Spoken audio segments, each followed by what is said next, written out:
Эптеп курсакта болсо болду, эптеп ошол уяттуу жерине кумарын кандырса болду. Башка ою жок болуп калат экен да. Кыяматка жакын белгилери. Ошо ашказандан көп болсо бир карыш бул жакты ойлонбойт дейт. Ахирет эмне болуп атат, кандай болуп атат? Амал эмне болуп атат жок.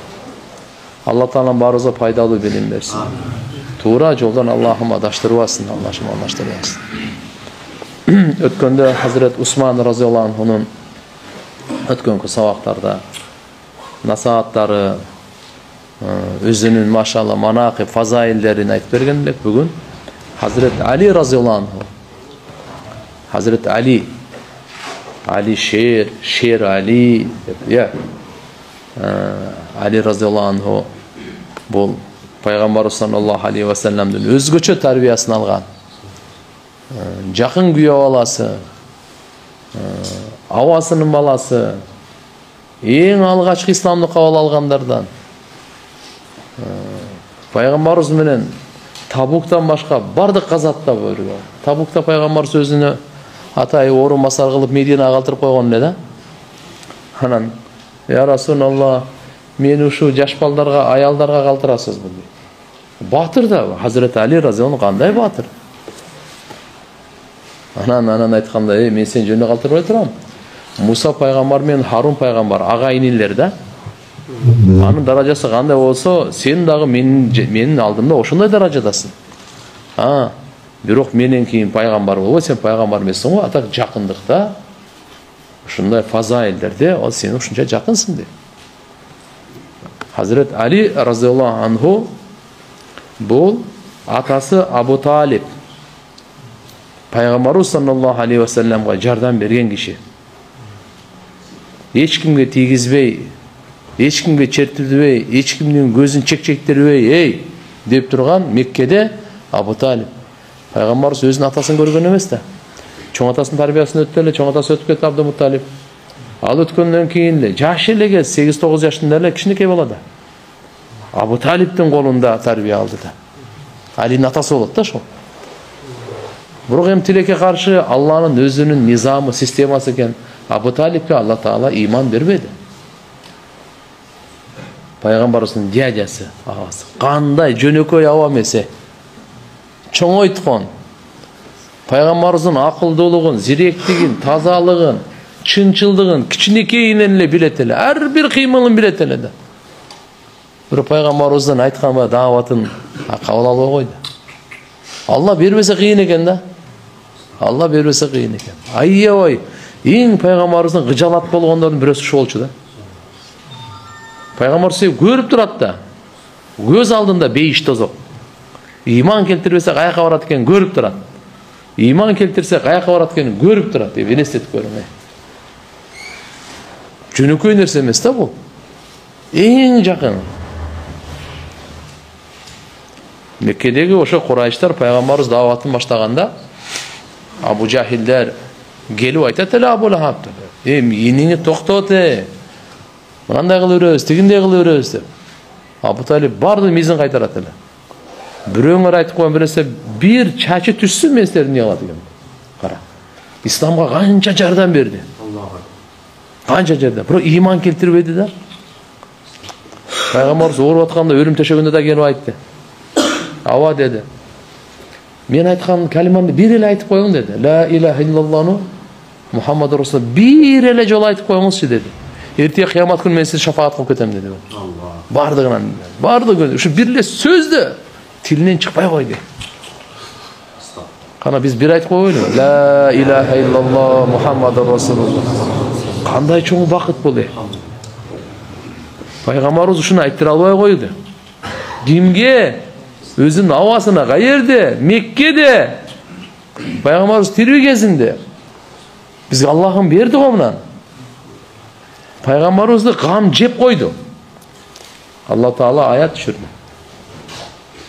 Иннака ла тахди ман ахбабта, валакин Аллах яхди ман яша.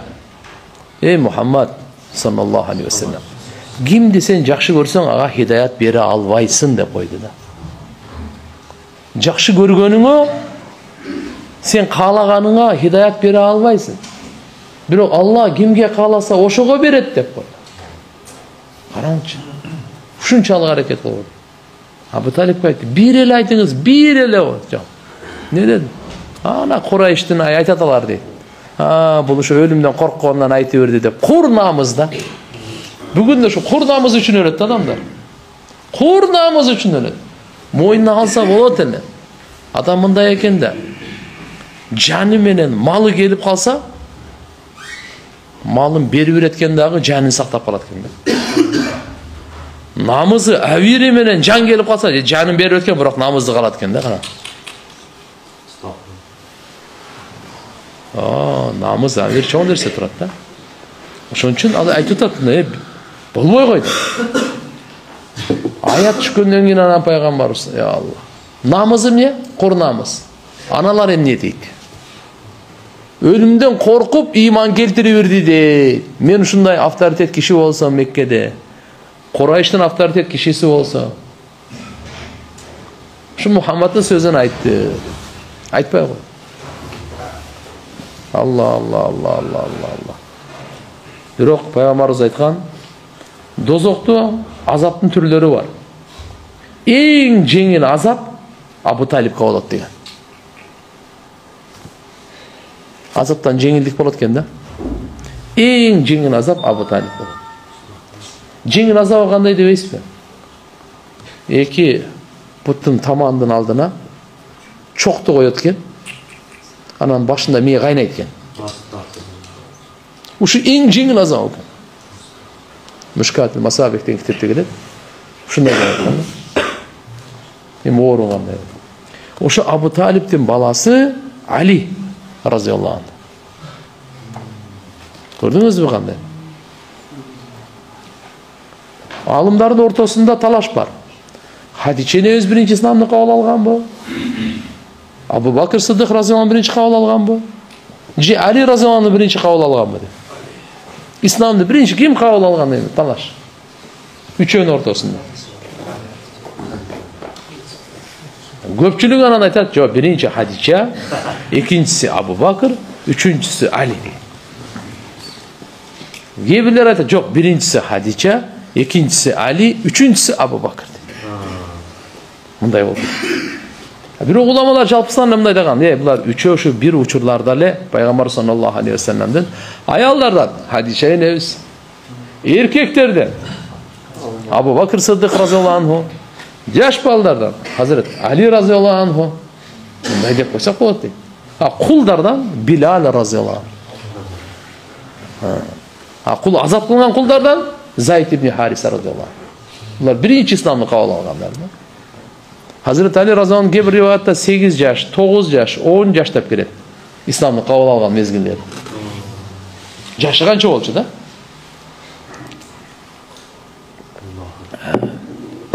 Абу Тураб деп коет. Hazret Али разияллаху анху күнияты Абу Тураб. Абу Тураб дегени топурактын атасы деген сөз. Ошо Hazret Али разияллаху анху айтат, мага эң жаккан пайгамбарыбыздын айткан күнияты Абу Тураб дейт. Ушуну жакшы көрөт эле. Топурактын атасы. Бул мындай болгон. Фатима энебиз экөө урушуп кетет. Эми семьяда Ол дейби болот да. Анда мындай болгондон кийин анан таарынып не болсо ошо эшикти катты жаап чыгып кеткен окшойт. Андай катты жаап отурган эшик анда жок болчу деле. Өзүбүздүн сөзү менен айтып атам да. Барып мечитке барып жатып алат. Мечитке барып жатып алат. Биздегилер кайка барат азыр? Аракканага кетеби? Капа болсо кайка барат? Капа болсоң мечитке кел. Кайгыңды, капаңды кетире тургандын үйүнө кел. Биз азыр кайерге барганды да билбей калдык, Тооба кылдым. Ушунчалык башыбыз айланып калды. Кайерге барганды билбей калдык. Келди мечитке. Hazret Али разияллаху анху. Мечитте ал убактарда кайсы мындай килем, кайсы пол жерге жатканда. Жерге жаткан. Пайгамбар саллаллаху алейхи вассалам үйгө барып калдык. Бараса Али какта, Али жок. Кайка кетти. Чыгып кеткен. Кайка кеттин караштырып, мечитке келди пайгамбарыбыз. Келсе, Hazret Али разияллаху анху жаткан экен. Анан жатса, эми баягы топурактын үстүнө жатканда. Мына жону топурак болуп калыптыр. Пайгамбардан күбүп туруп, Абу Тураб, тур деди да. Топуракты күбүп туруп айтты. Топурактын атасы деди. Ошол ойдон Абу Тураб бойдон калып кетти да. Бардыгы айтканда Хазрат Алини Абу Тураб деп, машалла. Өзүндө дагы ошол сөз мага жагат эле. Пайгамбарыбыз мага күнөт койгон. Андай болбойт, мындай болбойт деп. Бир жагынан өзүнүн абасын эле баласы да. Бир жагынан күйөө баласы. Жана Керим Турапов ошондон экен да, фамилиясы. Турапов? Билбейм. Мүмкүн болгондор. Hazret Ali radıyallahu anh'ın apası Fatima binti Asad. Бұл да İslamды кабыл алып, hicrat кылгандардан, пайгамбарыбыздын жашоосунда дүнүйөдөн көз жумган. Пайгамбар саллаллаху алейхи вассалам өзү койгон. Hazret Ali radıyallahu anh'ın айтылганда караганда 15 уул, 18 кызы болгон. 15 уул, 18 кызы. Құда қасағында келеміз. Бирок бұның бардығы Фатима енебізден емес. Фатима енебіздің некесінде Hazreti Ali екінші аял алған емес. Үстіне алған емес. Фатима Захра радиаллаху анха Пайғамбар саллаллаху алейхи вассаламдың бору. Фатима енебізден Хасан, Хусейн радиаллаху анха.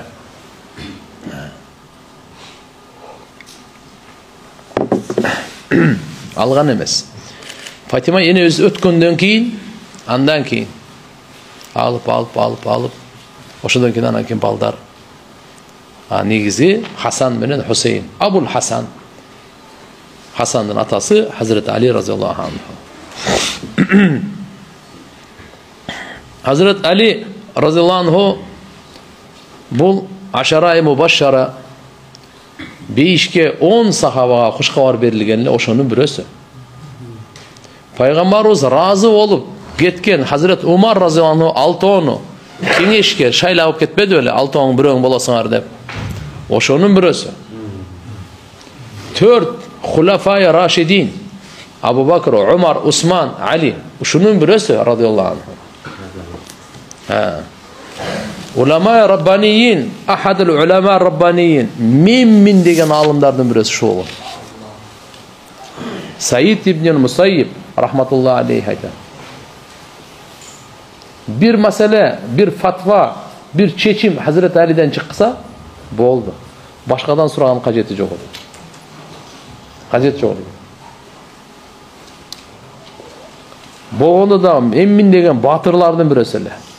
Атаға чыққан батырлардың бірісі. Бадырда кім шықты? Ухудта кім шықты? Ахзабта кім шықты? Бетме бет, жекеме жеке шыққанда бірінші шығатын. Батыр елі.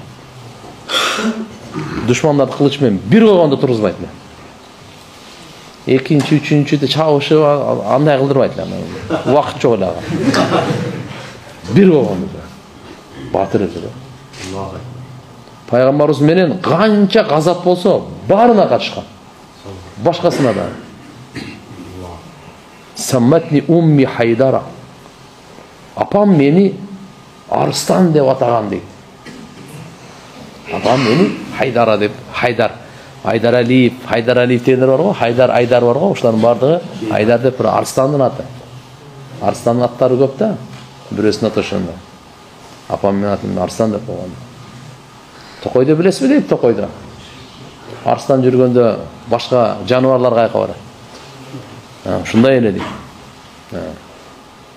Хайбар деген өте чоң ғазап болған. Хайбар. Жөөттер тұрған еле. Пайғамбарымызға дайыма жамандық қылып, дұшмандық қылып өret еле. Алар Мединадан пайғамбарымыз шығарып жүрген болчу да. Анан барып, алардан бір қанша чепі бар екен, açtып жеңді. Бірақ ең чоң чепін ашалуға қойған. Алар үстіден ата берген, бұлар астыдан тап-тақыр болмай қанша күн қиналып кетші. Ана пайғамбар саллаллаху алейхи вассалам айтқан. Ертеге Алла Тағаланың вахи келген да. Мен бұл желекті ушундай адамның қолына беремін деген. Алланың елшісі жақсы көрет ал адамды. Ал дагы Алланын элчисин жакшы көрөт. Жана Алла Таала ошонун колунан жеңиш берет деди да. Мына ошо ачылбаган чепти ошол ачат деди. Сахабалар канча бардыгы үмүттөнүп жатышты. Саарлап мага берип калса экен, мага берип калса. Алла Тааланын жардамы менен. Бу ким эле? Hazreti Ali. Өтө батыр. Өтө батыр.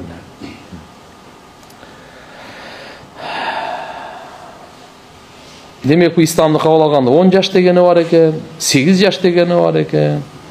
Бир жерде Зубайр менен Али радиаллаху анхума экөө чогуу ошол 8 жашында кабыл алышкан деген экен.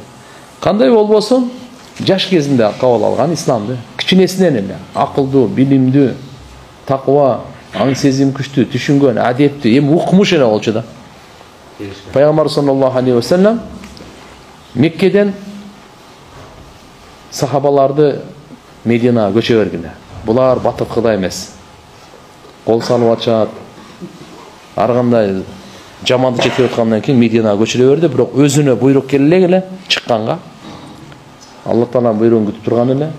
Мейли деп хижратка уруксат бергенде Абу Бакр Сыддык разияллаху анху экөө келишип, болду деди, кандай алла сүйлөшүп түндөсүп кетели, тиңтелим деди. Макул деди. Себеп ага чейин пайгамбарыбыздын башына 100 төс айылган эле. Мушриктер кеңешип, шайтан келип, бир карып алган кишинин өңүндө келип, шайтан ушу кеңешти бергенде. Кээ бирлер айтканда, бул ушу кетип бизден ушу Меккеден жок болгон эле жакшы тынч жашайлы депчи. Кээ бирлер тигиндей мондай ар кандай ойлорду айтса, шайтан айтат, ооба тынч жашайсыңар деп. Бул тияка барып, күчөйүп келип, силерди талкалайт деген. Анан эмне кылайын дегенде, кызыксыңар, ушул жерде өлтүргүлө дейт. Ушул жерде өлтүрүлө. Өлтүрүүгө кандай? Кандай өлтүрүүгө деп. Өлтүрүүгө башына 100 төс айган. Ким өлтүрсө 100.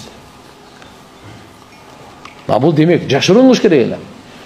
Ушу мына кетет деп ошо сөздөр баары чыгып калат экен да. Ошол учурларда Абу Бакр Сыддык разияллаху анху менен чогуу чыга турган учурда Пайгамбарыбыз Мухаммад алейхиссаламга Меккедеги мушриктердин бардыгынын аманаты пайгамбарыбыздын колунда эле кара. Эми тамашаны караңай. Пайгамбарыбызга аманатын койгондо пайгамбарыбыз керек. Керек да? Себеп алар ишенет, алар билет, жашоосунун тажрыйбасын өткөргөн. Бул Мухаммад алейхиссалам бир тыйынга кыянат кылбайт. Аманатын ошого коюп койгон бардыгы. Биздикинде азыркында үйлөр, тияк, подвал, сандык деген жок эле да. Аманатын коюп койгон. Ошонун сөзүн укпай эми, аманатка аманат кой. Анан динге келгенде эле аманат кой эмес. Пайгамбарыбыз өзүнүн ордуна Алини койду. Али деп. Мына аманатты, эгерде душман болсо, согушуу, өлтүрүү болуп атат. Ошол эми караңыз, душманды бардыгын аманатын бүгүнкү күндө акылга салганда алып кетип калат эле да. Ким берет? Алардын бардыгы, буюмдары, акчалары, куралдары колунда болсо берип коёбу. Ал эле алып кетип калат ал. Эмне болсо ошо, бул согушта деп коюп. Жок, пайгамбар аманатына кыянат кылган жок. Айтты, Hazret Ali сен каласың деди. Сен бизден кийин барасың. Бирок мына паланчаныкы, мына түкүнчөнүкү, мына паланчаныкы, мына мынаныкы бардыгын канча нерселери болсо аманаттан таркатып бересиң дейт. Анан булар курчап алган эле. Пайгамбарыбыз өлтүрөбүз депчи. Өлтүрөбүз деп курчап алган. Пайгамбар саллаллаху алейхи ва саллям өзүнүн ордуна Hazret Ali'ni жаткырып чыгып атканда, ошо бир топурак менен эле. Бир топурак, бир уч топурак. وَجَعَلْنَا مِنْ بَيْنِ أَيْدِيهِمْ سَدًّا وَمِنْ خَلْفِهِمْ سَدًّا فَأَغْشَيْنَاهُمْ فَهُمْ لَا يُبْصِرُونَ. Чачып койду. Ар бир мушриктердин көздөрүнөн андай талкалап. Ошентип чекти пайгамбар спокойно чыгып кетип калды. Бирөө да көрбөй калды. Таң ачык деп отурушту. Жатат окшойт деп. Таң атты, барып караса эле пайгамбарыбыз жок. Ким? Али. Эмне болду? Ага бирisi деген койду бирөө жары. Ана мына деп калып кетти. Ана бул чыгып кеткенин билгенден кийин аркасынан түштү тобу менен. Ады дальше аны. Бу Hazret Ali разияллаху анху ошол убакта пайгамбарыбыздан аманатын таркатып бергенге калып, мынакей батырлыгын көрүңүз. Жалгыз калды. Бардыгы тегереп турганга. Жалгыз калды. Аманатын бардыгын таркатып берип, кийин аркасынан хижрат кылды. Said ibn Musayyib rahmatullohi alayhi aytadi, Hazrat Aliga Uhud so'g'ishida 16 жерден chapqi jegen ekan. Qilichdan, nayza, ja 16 жерден. Nashtiko, mol emas. Ibn Mas'ud raziyallohu anhu aytadi, qachon Hazrat Ali raziyallohu anhu Medinada bir chechim chiqarsa, fatva chiqarsa, bo'ldi. Al talquga olinmaydi dedi. Ibn Musayyib rahimahulloh aytadi, Alidan boshqa birodagi, menen so'rag'ila, любой вопросni deb ayta olmaydi dedi. Allohu akbar. Va Hazrat Ali raziyallohu anhu shunday dedi. Saluni g'ayr Ali bunday deb. Ma kana ahad yaqul bunday deb ayta olishmaydi dedi. Saluni menen so'rag'ila deb. G'ayr Ali Alidan boshqa. Ali raziyallohu anhu shunday asna berdi. Ibn Abbas raziyallohu anhuma, Ibn Abbas bilasizlar. Raisul mufassirin. Kur'an tefsirinde raisi qanday ilimdi? Aytadi. İlimdi ondan biri bizde olsa 9 aylıdan dedi. Hazreti Ali razıyallahu anh. Emi zuhud deb qo'ya olsani aytpamiz. Dünya qiziqmagan. Dünya bol ölük deydilar. Ölükni it jeydi deydilar. Yaqat o'tdi. Öyle it jeydi. Biroq o'zing qaray turgan bo'lsang, batır, içikishine chiqqan, to'shidagi saqali qo'yuli. Hazreti Ali razıyallahu anh. Allah'a munacatın sözünü aytınız, qarаңыз ne deydi? Kafani izzan an takuna li rabban. Ve kafani fakhran an akuna laka abdan. Allahu akbar. Bana жетishdi deydi. Bana avtoritetga ne жетishdi? Ya Allah, sen menin Rabbimsin go, uşul bana жетishdi. Uşul bana avirge izzatыma, sen menin Rabbim ekensin, uşul bana жетishdi deydi. Emi menin sıymığıma, men senin kulun bolğonuma жетishdi deydi şu. Uşul bana çoğun sıymık, men senin kulunmun deydi. Uşul bana en çoğun sıymık. Ya Allah, men senin kulunmun. Men uşu sıymığım uşul. İzzetim ne? Sen benim Rabbimsin. İzzetim uşul. Men baktım uşul. Avirim uşul. Sen benim Rabbimsin. Uşul bana. Bundan aç derse gireceğim. Allah'a gayret. Ya Allah, men yaxshi ko'rgan narsani berding. Emi sen yaxshi ko'rgan narsani o'shani sarflayman deydi. Qancha narsa bo'lsa da.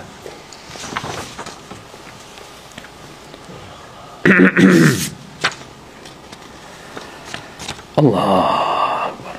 Hazreti Ali razıyallahu anh Peygamber sallallahu aleyhi ve sellem joldama berip atqanda Xaybarda Ali mına jelekti algın soğuşqın deb. Oşunda Hazreti Ali aytgan ekan, ya Rasulullah, uqatiluhum hatta yakun mislana. Men alar men soğuşayın. Allar bizge oqshab musulmon bolgonga çeyin. Ayağına çeyin şuna soğuşayınmı der. Peygamber sallallahu aleyhi ve sellem aytdı. Ova. Alardan şu aymağına düşüp oşunday qılgın. Biro bilip qoy, birinci summa du'uhum ilal islam, birinci alardı sen İslam'a çaqır. Barı öyle kılıç menen götürüp çapqılap öyle жоқ, андай emas. Birinci sen alardı davat bergin. İmanға çaqır. Allah'ını tanıştır. İslam'a çaqır. Andan keyin ve akhbirhum bima yajibu alayhi min haqqillahi ta'ala fi. Qavar bergin Allah Taala'nın qanday haqqı var alardım başının moynunda, namaz okup zekat berүү jana başqa alardı qavar bergin. Dep anan Peygamber bir söz aytqanda Hazreti Ali'ye. Ali uğal degende. İslam din jönne tuğanlar bayağı kılıç menen biröөнү majburlasa dele anı iman dep aytpayt da. Majburladı. Misal korkup şu kılıçını anca öldürüp koyat dep, ova men iman keltirdim, ova men la ilahe illallah Muhammed Rasulullah. Bu iman emes bu. Bu жүрегүнүн bu 10 emes, 1000 жолу айтса да iman emes bu. Жүрегүнөн айтмайынча ал iman emes bizde. İman, tasdik. Tasdik dep жүрөктө айтат. Жүрөктөгү tasdikte айтат. Ал majburlap, ал İslam majburlap таркалган эмес, шуну билип койгула. Анан Hazreti Ali айтып атпайбы? Ali дейт. Sen arqılı Allah Taala egerde bir insana hidayet berse, ал доордо кызыл төө эң баалуу мал мүлк болуп эсептелет эле. Ошол кызыл төөдөн да жакшыраак деген да. Fa wallahi Allah'a ant deyip. La yahdiyallahu bika rajulan wahidan. Allah seni sebep kılıp egerde bir ele kişiye hidayet berse, imanına gelgenge, dinge gelgenge sebepçi olup kalsa, hayrun laka min humurun ni'am. Bu sen üçün kızıl töveden daha jakşıraak bolot. Бүгүнкү күнү эң кандай бир баалуу мал мүлк болсо, ошондон жакшыраак. А кээ бир риwayаттарда келет, сен үчүн дүйнөдө күн чыккан, чыгыштан батышка чейин канча байлык бар, ошодон жакшыраак. Bir адамдын туура жолго келип калуусу, тобага келүүсү, иманга келүүсү, намазга келүүсү, туган бизге деле ушул. Кыямат күнгө чейин бирөөнө эгерде себеп болуп калсак, бул бизге неден жакшыраак экен? Дүйнөнүн байлыгынын баарынан жакшыраак да. Ошон үчүн туугандары бар, кошуналары бар, достору бар. Биз аны жек көрбөй же башка болуп, биринчи иманга чакырайын. Kur'an-ı Kerim'de ayet var. Nad'u abna'ana ve abna'akum. Bu bunday bir okuya oldu. İbtihal dep koyat. Mubahala dep koyat. Mubahala degen biri-birine qargış degen söz. Hristiyanlar men bir top ıldıyoda bolğon da. Andan keyin Peygamber sallallahu aleyhi ve sellem Allah ekoten qarap turup aytkan. Эгерде ушундай боло турган болсоңор, мен өзүмдү, аял, бала чакамды бардыгын чакырайын. Силер да келгиле. Мубахала кылабыз. Кандай? Каргыш айтабыз. Ушуга эки тарап ушундайга жетип калды эле да. Ким чын болсо Алла калтырат, ким жалган болсо аны жок кылат деген сөз. Сумма набтахил фаланатуллахи алал кадибин. Кийин мубахала кылгандан кийин bir-birine qargış aytılgandan keyin Allah'ın qargışı жалганчыларга болsun деп айтабыз депчи. Кудай сактаган. Ошо чакырганда над'u abna'ana wa abna'akum wa anfusana wa anfusakum. Балдарыбыздагы, балдарыбыз чакырайлы, силер да балдарыңар чакырыла. Жубайларыңар чакыр, биз да жубайлар чакырабыз. Өзүңөр да келе, биз да өзүбүз келебиз. Алымдар айтат, эгерде христиандар ошондо өзүнө келип тоба кылып кайтып бергенде, келгенде дүйнөдө бир христиан кылбайт экен. Крески сеңген бардыгы ошону Алла Тааланын түп тамыры менен жок кылып бермек барды.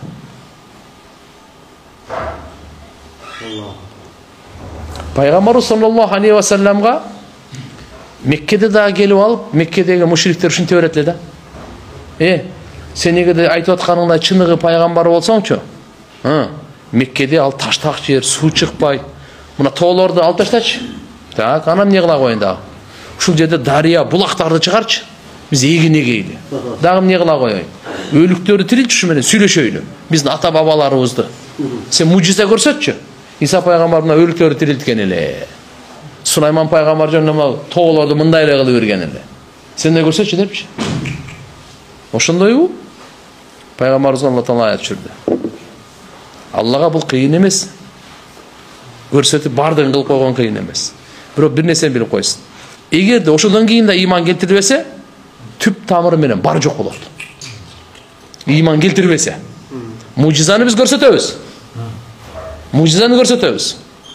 Бул ар жердин маселесин айтып атат. Пайгамбар жерде туруп, асмандагы айды бөлүп салбадыбы? Сен мына жерде кичинекей бир проблеманы айтасың, чепухаларды. Пайгамбарыбыз жерде туруп, мына ай бар го, экиге бөлүп койду. Мунун мааниси буларга мужизаны көрсөтсөң деле иман келтирбейт булар. Баары. Болсо Кур'ан өзү мужиза ушу түшүшү менен өзү. Эмне нерселердин баардыгын силерге айтып койду. Кур'андын өзүнүн мужизасы. Пайгамбар саллаллаху таала айтты. Мухаммад, сен көп кайгырба. Сенден мурдагы пайгамбарларга да кудду ушундайлар болгон. Сен сабыр кыл, алар да ызаларына чыдаган. Кийин эмне болду түбүнөн? Пайгамбар тандады. Кааласаң ушу айткан мужизаларын бар жасап берип коелу, бирок мулардын баары жок болот. Кааласаң буларды тек коелу дагы, бирок булардын кээ бири ким иманга келтирет, иманга келбейт, ошону тек коелу. Пайгамбар ошону тандады. Жок. Ya Allah sen эгерде мужиза көрсөтүп мындай эме кылбайса, баары жок болуп кеткенде мен аны каалабайм dedi. Анан көрөк деп анан ошолордон анан кичине акылына келгендер ыйман келтире берди, калган өтө берди да. Мен эмне айтайын деп аттым анан dedi. Мубахала. Ошол жерде Hazret Алинин дагы бар эле да. Пайгамбар саллаллаху алейхи ва саллям өзү Фатима энебизди, Алини, Хасан, Хусейн балдарын бардығын өп кетті. Келгілі деп. Тилер келбей қойды. Келбей қойды да. Алар білді, сезді. Бекем ішін етілік. Берсек, біз бүгін тирүү болбойбуз деп билетеле бардық.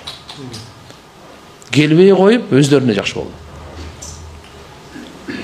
Келгенде алар эле эмес, алымдар айтат. Алар эле эмес, жер жүзүндө христиан жок көрдүм.